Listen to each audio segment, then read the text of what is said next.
साधारणतः 15 ते 20 वर्ष झाली असतील या घटनेला घडून. माझं लग्न होऊन 2-3 वर्षच झालेली होती आणि 2-3 दिवसापूर्वीच मला सासरवाडीचा निरोप आलेला होता. त्यांच्या गावची मोठी यात्रा होती आणि मला आणि माझ्या बायकोला म्हणजे रूपाला माझ्या सासऱ्यांनी यात्रेसाठी बोलवलेलं होतं. माझ्या सासरवाडीचं गाव म्हणजे एक मोठं गाव होतं, बाजारपेठेंनी सजलेलं. त्यामुळे तिथली यात्रा पण मोठी भरायची. जवळजवळ एक आठवडाभर यात्रा चालायची आणि महत्त्वाच्या म्हणजे पौर्णिमेच्या दिवशी गावातल्या देवाला मटणाचा नैवेद्य दाखवला जायचा आणि त्यावेळी गावातल्या प्रत्येक घरामध्ये बोकड वगैरे कापलं जायचं आणि प्रत्येक घरामध्ये त्या दिवशी बरेचसे पाहुणे रावळे दिसायचे. सगळ्यांना जेवायला बोलवलं जायचं आणि आम्हाला पण असंच यात्रेनिमित्त आणि बोकडानिमित्त सासरवाडीला बोलवलेलं होतं. रविवारची पौर्णिमा होती. आम्ही शनिवारी दुपारीच सासरवाडीला जायला निघालो. दुपारी 2 वाजताची बस होती. आमच्या गावापासून माझी सासरवाडी 1.5-2 तासाच्या अंतरावर होती. आम्ही आमच्या गावातल्या स्टँडवर जाऊन उभे राहिलो. 10-15 मिनिटातच 2ची एसटी आली. कच्च्या रस्त्यातून आदळत आपटत ती एसटी कसं तरी 4:30 वाजता माझ्या सासरवाडीला पोहोचली. आम्हाला घ्यायला आमचा मेहुणा म्हणजे दत्तू पण आलेला होता. एसटी स्टँडपासून माझ्या सासऱ्याचं घर 5 मिनिटाच्या अंतरावर होतं. घरात जायच्या आधीच माझी मेहुणी आणि सासूबाई दोघी आमच्यासाठी डेऱ्यातल्या थंड पाण्याचे तांबे भरून आमच्या स्वागतासाठी उभ्याच होत्या. मी घरात गेल्या गेल्या थंड पाण्याचा एक मोठा तांब्या माझ्या गळ्यामध्ये रिता केला. तसं खूपच बरं वाटायला लागलं, कारण उन्हाळ्याचे दिवस असल्यामुळे गरमी खूपच वाढली होती. अंगाची लाही लाही होत होती. थोड्या वेळाने चहा पानाचा वगैरे कार्यक्रम झाला. माझे सासरे बोकड घेऊन गावामध्ये गेलेले होते आणि तिकडून बोकड कापून ते थेट त्यांच्या शेतातल्या घरी जाणार होते, कारण गावातल्या घरामध्ये तशी जागा थोडीच होती. पाहुणे रावळे येणार होते आणि त्या सगळ्यांना जेवणाची सोय करायची म्हणलं तर शेतामध्ये एकदम ऐसपैस जागा होती. शेतामध्ये पण एक छोटेखानी घर होतं. मोठा गुरांचा गोठा होता. भरपूर प्रमाणात झाडं होती. पाण्याची पण मुबलक सोय होती. बरेचसे आलेले पाहुणे आता तिकडे शेतामध्येच गेलेले होते. आता आम्ही आमचं सगळं सामान तिथं गावातल्या घरीच ठेवलं, कारण संध्याकाळी जेवण केल्यानंतर आम्ही झोपायला इथं गावातल्या घरीच येणार होतो, कारण शेतातल्या घरी आज भरपूर पाहुणे असणार होते. आणि तसंही रूपाला नुकतेच दिवस केलेले असल्यामुळे सगळेजण तिला दगदग करू देत नव्हते. बघता बघता तासाभराचा वेळ कसा निघून गेला ते आम्हालाच कळलं नाही. पुन्हा दत्तू माझ्याजवळ आला आणि म्हणाला, दाजी, आता तुम्ही आमच्यासोबत शेतामध्ये चला. तुम्ही तिथंच जेवण करा आणि येताना संध्याकाळी ताईसाठी आणि आजीसाठी जेवणाचा डबा घेऊन या. त्यानंतर तुम्ही रात्री इथं गावातल्या घरीच थांबा. मी आता रूपाला सांगून दत्तूसोबत घरातून बाहेर पडलो. माझ्या सासऱ्यांचं शेतातलं घर गावापासून साधारणतः 15-20 मिनिटाच्या अंतरावर होतं. गावातल्या दाट वस्तीतून बाहेर पडल्यानंतर आम्हाला थोडासा उतार लागला. आम्ही त्या पांदीच्या छोट्या रस्त्याने हळूहळू खाली उतरायला लागलो. थोडंसं पुढं गेल्यानंतर आम्हाला खूप दाट झाडी दिसायला लागली. तिथं गावातला मोठा ओढा होता. 4-6 शेतं पालती घातल्यानंतर आम्ही हळूहळू त्या ओढ्याजवळ जाऊन पोचलो. त्या गावाला भरपूर पाऊस असल्यामुळं ओढ्याला कायम पाणी असायचं. ओढ्यातली सगळी झाडं हिरवीगार होती. तिथली झाडांची दाटी बघून मला नेहमी कोकणाची आठवण व्हायची. जसं जसं मी त्या ओढ्याच्या जवळ जाईल तसं तसं त्या ओढ्यातला गार वारा माझ्या अंगाला लागायला लागला. मला तो थंडावा खूपच आवडला. आम्ही आता हळूहळू त्या ओढ्याच्या उतारावरून पुन्हा खाली उतरायला लागलो. ओढ्याचं पात्र चांगलंच विस्तीर्ण होतं.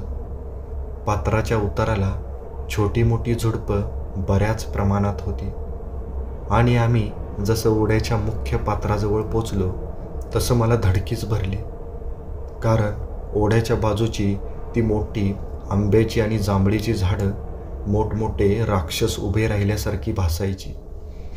आजूबाजूला आंबट बोरीच्या, करवंदाच्या झाडांच्या खूपच दाट जाळ्या होत्या. अधूनमधून शिंदीची, फणसाची पण झाडं त्या दाटीवाटीमध्ये अजूनच गर्दी करत होती.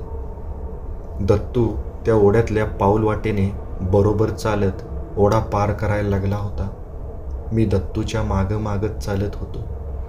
आम्ही पिंढरी एवढ्या पाण्याच्या त्या ओढ्याच्या पात्रातून पलीकडे गेलो आणि पुन्हा हळूहळू ओढ्याचा चढ लागला. त्या चढणीनं थोडंसं पुढं गेल्यानंतर 2-3 शेतं आम्हाला लागली आणि त्या 2-3 शेताच्या पलीकडंच एक छोटंसं शेड वजा घर होतं. तेच दत्तूचं शेतातलं घर होतं. आजूबाजूला गुरांचा, शेळ्यांचा मोठा गोठा पण होता. दत्तू आणि त्याची बायको छाया हे रात्री झोपण्यासाठी शेतावरच असायचे. आम्ही जसं घराच्या जवळ पोचलो तसं मला दिसलं की सासऱ्यांच्या शेतातल्या घरासमोरच्या अंगणामध्ये भरपूर पाहुणे बसलेले होते. अंगणामध्ये मोठी चूल मांडलेली होती. त्यावर मटण रटरटत होतं. त्याचा एक खमंग वास त्या वातावरणामध्ये पसरला होता. त्या खमंग वासाने माझ्या पोटामध्ये कावळे ओरडायला लागले. मी आता त्या घरातल्या अंगणामध्ये गेलो तसं तिथं बसलेल्या 1-2 पाहुण्यांनी मला हाक मारली. मी आता बाहेर अंगणामध्येच त्या पाहुण्यांसोबत गप्पा मारत बसलो. आता अंधार चांगलाच पडायला लागला होता. 7-7:30 वाजले होते. वातावरणातली गरमी पण आता बऱ्याच प्रमाणात कमी झालेली होती. दत्तूने आता अंगणातले सगळे दिवे चालू केलेले होते. त्यामुळं अंगणात सगळीकडं लख्ख प्रकाश पसरलेला होता. तेवढ्यात दत्तू सगळ्या पाहुण्यांना म्हणाला, उठा उठा, बसा सगळेजण जेवायला. तसे सगळे पाहुणे उठून पंक्तीला बसायला लागले. मी त्यांच्यासोबत बसणार तेवढ्यात दत्तू माझ्याजवळ आला आणि म्हणाला, दाजी तुम्ही आतमध्ये चला जेवायला. मी आता दत्तूसोबत आतमध्ये गेलो. आतमधल्या एका कुडाच्या खोलीमध्ये सासरे माझी वाटच बघत बसलेले होते. आमची 2 ताटं वाढली आणि मी सासऱ्यांसोबत जेवायला बसलो. मनसोक्त जेवल्यानंतर मी डेकर देत उठलो आणि पुन्हा बाहेरच्या पडवीत जाऊन बसलो. तोपर्यंत बाहेरच्या पाहुण्यांची पण जेवणं उरकली होती. कुणी हातात आडकित्ता घेऊन सुपारी कातरत होता, तर कुणी बडीशेवाची बचक तोंडामध्ये टाकत होता. मी पुन्हा अंगणात त्या पाहुण्यांसोबत जरा वेळ गप्पा मारत बसलो. हळूहळू सगळे पाहुणे पांगले. 8-8:30ची वेळ झालेली होती. त्यानंतर दत्तू बाहेर आला. त्याच्या हातात एक मोठी पिशवी होती. ती पिशवी दत्तू माझ्या हातात देत म्हणाला, दाजी तुम्ही आता घरी जा. यात मी ताईसाठी आणि आजीसाठी जेवण दिलेलं आहे. त्यांना तिथं जेवायला घाला आणि तुम्ही तिघं तिथंच झोपा. आम्ही आता सकाळीच येतो. मी आता ती पिशवी माझ्या हातामध्ये घेतली. त्या पिशवीमध्ये 3 थाळी डब्यामध्ये माझ्या सासूबाईने तिच्या लेकीसाठी आणि सासूसाठी सुक्कं मटण, मधल्या डब्यामध्ये पातळ रसा आणि वरच्या डब्यामध्ये 4-5 भाकरी, लिंबू आणि कांदा असं सगळं दिलेलं होतं. त्याचा एक खमंग वास त्या वातावरणामध्ये पसरलेला होता. मी ती पिशवी हातात घेऊन त्या शेतातल्या घरातून बाहेर पडलो. दत्तूने मला गावातल्या घरी जाण्यासाठी एक टॉर्च दिलेला होता. पण पौर्णिमा असल्यामुळं आकाशामध्ये चंद्र चांगलाच मोठा दिसत होता आणि त्याच्या लख्ख प्रकाशामध्ये मला सगळं एकदम स्पष्ट दिसत होतं. मी आता हळूहळू त्या टॉर्चच्या प्रकाशामध्ये आलेल्या पाऊलवाटेने परत पुढं चाललो होतो. 2-3 शेतं पालती घातल्यानंतर माझ्यासमोर तो ओढ्याचा उतार आला. मी त्या उताराजवळच थांबून त्या ओढ्यावरच्या त्या दाट झाडीवर माझी नजर फिरवली. तसं मला थोडीशी भीती वाटली. काळजामध्ये धडकी भरली. दिवसा विहंगम वाटणारी ती मोठी झाडं आता रात्री मात्र खूपच भयंकर दिसायला लागली होती. पण तसा मी पण धाडसी स्वभावाचा होतो, त्यामुळं मी धाडस करून माझं पाऊल पुढं टाकायला लागलो. हळूहळू मी त्या ओढ्याच्या उताराला लागलो आणि तो उतार हळूहळू उतरत मी ओढ्याच्या मुख्य पात्राजवळ जाऊन पोचलो. ओढ्यातून वाहणाऱ्या पाण्याचा खळखळ आवाज माझ्या कानावर एकदम स्पष्ट येत होता. मी क्षणभर थांबून वरती बघितलं तर वरची मोठी झाडं खूपच भयान दिसत होती. रातकिड्यांच्या ओरडण्याने वातावरण एकदम किर्र झालं होतं. मधूनच एखादा पक्षी विचित्र आवाजामध्ये ओरडत होता. लांबूनच कुठून तरी कुत्र्याच्या भुंकण्याचा आवाज पण यायचा. मी आता माझ्या हातातली पिशवी सावरत त्या ओढ्याच्या उथळ पाण्यातून पुढं जात होतो.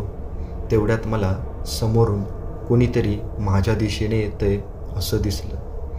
मी जरासं निरखून बघितलं तसं मला जाणवलं की कुणीतरी बाईच ओढ्याच्या वाटेने यायला लागलेली आहे. मी थोडासा तसाच ओढ्याच्या त्या पात्रामध्ये थांबलो आणि हळूहळू कानोसा घ्यायला लागलो. तशी ती बाई आता माझ्या नजरेच्या टप्प्यात आली आणि जसं मी तिला जवळून बघितलं तसं मला एक धक्काच बसला. कारण ती बाई दुसरी तिसरी कुणी नसून माझी बायको रूपाच होती. मला खूपच आश्चर्य वाटलं. रूपा एवढ्या रात्री या ओढ्यात का आली असेल? मी पटकन त्या पात्रातून बाहेर पडलो आणि रूपाजवळ गेलो. रूपा पण आता पात्राच्या एकदम मधोमध आलेली होती. मी तिला विचारलं, अगं रूपा, तू इकडं काय करतेस? तुला काय वेड वगैरे लागले का? मी तुझ्यासाठी जेवण घेऊन यायला लागलो होतो ना. तसं रूपानं मान वरती करून माझ्याकडे बघितलं. तिची नजर खूपच वेगळी होती, खूपच भेदक होती. आज काय झालं होतं काय माहिती, पण अचानकच मला माझ्या बायकोची नजर खूपच अनोळखी वाटली. तिनं 2 मिनटं माझ्याकडे बघितलं आणि पुन्हा ती जिभल्या चाटायला लागली. ती म्हणाली, अहो, मला खूप भूक लागली. किती वेळ झालं तुमची वाट बघते. मला भूकच सहन होईना. कधी एकदा ते सुक्क मटण खाते असं मला झालंय. ते सुक्क मसालेदार मटण, तो मटणाचा पातळ रस्सा आणि त्या चुलीवर खरपूस भाजलेल्या भाकरी मला स्वस्त बसू देईनात. म्हणून मीच म्हणलं आता शेतावर जाऊन जेवूनच यावं. तसं मी रूपाला म्हणालो, अगं रूपा, पण तू गरोदर आहेस आणि तुला माहीत आहे ना, अशा एकांताच्या स्थळी एकट्याने जायचं नसतं. तशी ती म्हणाली, मला काही माहिती नाही. मला खूप भूक लागली. आता ते मटण खाल्ल्याशिवाय मला चैनच पडणार नाही. तसं मी रूपाचा हात माझ्या हातामध्ये पकडला आणि तिला म्हणालो, चल मग पटकन इथून. आता घरी जाऊन तुला जेवणच करायचं आहे. तसं रूपाने माझ्या हाताला एक हिसका दिला आणि ती म्हणाली, मला आता घरी जाईपर्यंत दम धरवत नाही. मी आता इथंच जेवणार. तसं मला एक धक्काच बसला. मी रूपाकडं पुन्हा एकदा आश्चर्यचकित नजरेने बघितलं. रूपा खूपच विचित्र वागत होती. तिच्या चेहऱ्यावरचे भाव खूपच वेगळे होते. ती सारखी जिभल्या चाटत होती. तिच्या तोंडातून आता लाळ गळायला लागली होती आणि माझ्या हातातल्या त्या पिशवीतून येणाऱ्या त्या मटणाच्या वासाने तिची भूक अजूनच तापत होती. मी तिला जोरजोराने ओढत होतो, पण ती मात्र तिच्या जागून हलायला तयार नव्हती. तसं माझा पण नाईलाज झाला.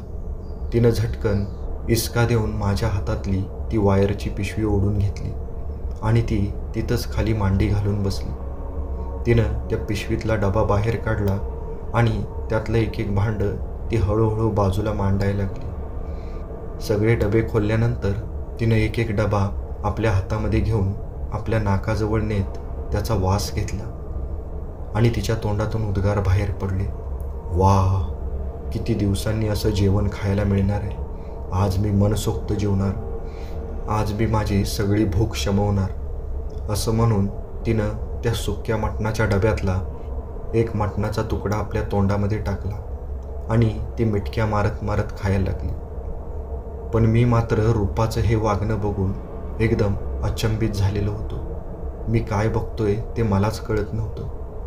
एरवी अंधारात घराच्या बाहेरसुद्धा पडायला घाबरणारी रूपा आज ओढ्यामध्ये बसून मटणाचं जेवण खात आहे हे माझ्यासाठी थोडंसं विचित्रच होतं. माझ्या मनात आता वेगवेगळ्या शंका यायला लागल्या.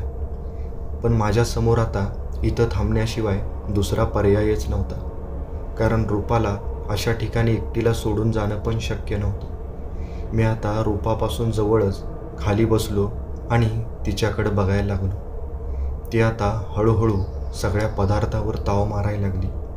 हळूच तिनं वरच्या डब्यातली ती खरपूस भाकरी काढली. त्या खमंग भाकरीचा वास घेतला आणि ती सगळी भाकरी तिनं एकदमच त्या मटणाच्या रश्श्यामध्ये टाकली आणि ती आधाशासारखी त्या भाकरीचे मोठमोठे तुकडे खायला लागली. ती खूपच विचित्र पद्धतीने जेवण करायला लागली होती. खाताना तिचा अर्धा घास तोंडात जायचा आणि अर्धा घास खाली पडायचा किंवा तिच्या अंगावर पडायचा. आता अचानक तिनं आपला तळहात त्या सुक्या मटणाच्या डब्यामध्ये घातला आणि तळहातात बसतील एवढे मटणाचे तुकडे उचलून तिनं आपल्या तोंडामध्ये कोंबले. तसं मी रूपाला म्हणालो, अगं रूपा, हळू खा, तुझ्यासाठीच आणलंय मी. पण ती मात्र आता घुरघुरायला लागली होती. तिच्या तोंडातून आता वेगवेगळे उद्गार बाहेर पडायला लागले होते. ती मचमच करत ते मटण फस्त करायला लागली होती. तसं माझ्या लक्षात आलं की आपण रूपासोबत तिच्या आजीचं पण जेवण आणलेलं आहे. तसं मी रूपाला म्हणालो, अगं रूपा, तुझ्या आजीचं जेवण पण यातच होतं, त्यांच्यासाठी तरी थोडं ठेव. तसं रूपानं झटकन मानेला एक इसका दिला आणि माझ्याकडं रागाने बघितलं. ती म्हणाली, तुम्ही शांत बसा, माझी भूक संपेपर्यंत तुम्ही काहीच बोलू नका. असं म्हणून ती पुन्हा त्या जेवणावर तुटून पडली. अगदी 5-10 मिनिटांमध्येच तिनं ते सगळं जेवण फस्त केलं आणि पुन्हा तशीच लहान मुलासारखी मागं पडून झोपली. तसं मी झटकन उठलो आणि ते सगळे डबे आवरायला लागलो आणि मी रूपाला म्हणालो, रूपा, तुला वेड लागले की काय? इथं का झोपली आहेस? आता जेवण झाले ना, पटकन घरी चल आणि घरी जाऊन झोप. मी पुन्हा शेतामध्ये जाऊन आजीसाठी जेवण घेऊन येतो. तशी रूपा म्हणाली, तुम्ही आता व्हा पुढं, मी जरा 5 मिनटं पडून येते. तसं मी झटकन रूपाचा हात पकडला आणि तिला उठवायला लागलो. बराच वेळ ओढल्यानंतर ती कशी बशी उभी राहिली आणि माझ्याकडे बघत म्हणाली, आता मला कुठंच जायची इच्छा नाही, इथंच या ओढ्यामध्ये झोपावं असं मला वाटायला लागले. तसं मी रूपाला रागाने म्हणालो, तू ऐकणार आहेस की नाही? चल पटकन माझ्या मागे. तशी ती निमूटपणे माझ्या मागे चालायला लागली. मी आता ती मोकळ्या डब्यांची पिशवी सावरत सावरत त्या ओढ्याच्या चढावरून वरती चढायला लागलो आणि ओढ्याचा तो चढ चढून वरती गेल्यानंतर मी रूपा कुठं आहे हे बघायसाठी जसं मागं वळून बघितलं तसं मला धक्काच बसला. कारण माझ्या मागं कुणीच नव्हतं. मला खूपच आश्चर्य वाटलं. माझ्या मागं असणारी रूपा अचानक कुठं गायब झाली. मी पुन्हा त्या ओढ्यामध्ये उतरलो आणि इकडे तिकडे बघायला लागलो. मी मोठमोठ्याने रूपाला हाक मारायला लागलो, पण रूपा मला कुठंच दिसत नव्हती. मी पटापट आता तो ओढ्याचा चढ चढून वरच्या बाजूला गेलो आणि पुन्हा गावाच्या दिशेने चालायला लागलो. 10च मिनिटात गावातल्या वस्तीजवळ मी येऊन पोचलो. 2 घरांच्या पलीकडे गेल्यानंतर मला माझ्या सासऱ्याचं गावातलं घर दिसलं आणि माझी नजर जशी बाहेरच्या अंगणामध्ये गेली तसं माझ्या पायाखालची जमीनच सरकली. बाहेरच्या अंगणामध्ये रूपा आणि तिची म्हातारी आजी या दोघीजण गप्पा मारत बसलेल्या होत्या. मी आता झपझप पावलं टाकत रूपाच्या जवळ गेलो आणि तिला दरडावून विचारायला लागलो, रूपा, मला ओढ्यामध्ये एकट्याला सोडून तू इथं लगेच कशी निघून आलीस? तसं रूपा माझ्याकडं एकदम आश्चर्यचकित नजरेने बघायला लागली आणि ती म्हणाली, मी कशाला मरायला ओढ्यामध्ये जाईन? मी किती वेळ झालं तुमची वाट बघत इथंच बसले, हवं तर आजीला विचारा. तसं माझं डोकं घरघर फिरायला लागलं. मला खरं काय आणि खोटं काय तेच कळेना.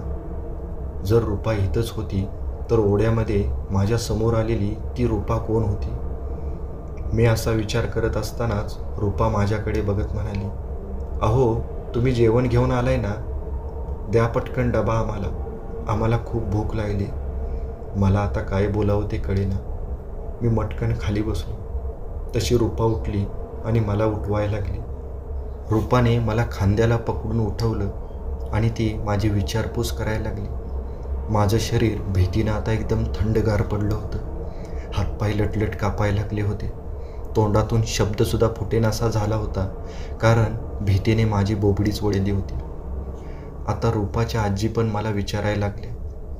त्यानंतर मी आजीला माझ्यासोबत घडलेली सगळी घटना सांगितली. आता माझ्या तोंडून तो मगाशी घडलेला वृत्तांत ऐकून रूपा आणि आजी दोघी पण खूप घाबरल्या. रूपा तर एकदम थरथर कापायला लागली. तसं आजी मला म्हणाली, अहो पाहुणं, तुम्ही आज एकट्याने मटण घेऊन तिथून यायला नाही पाहिजे होतं. त्या ओढ्यामध्ये एक हाडळ राहते आणि त्यात आज पडली पौर्णिमा. ती एक भुकेलेली हाडळ आहे. म्हणून आम्ही प्रत्येक यात्रेला मटणाचं जेवण केलं की तिचा घास वेगळा काढून ठेवतो. पण आज गडबडीत तो ठेवायचा राहिला होता, म्हणून तिचा वाटा तिने तुमच्याकडून वसूल केलेला असावा.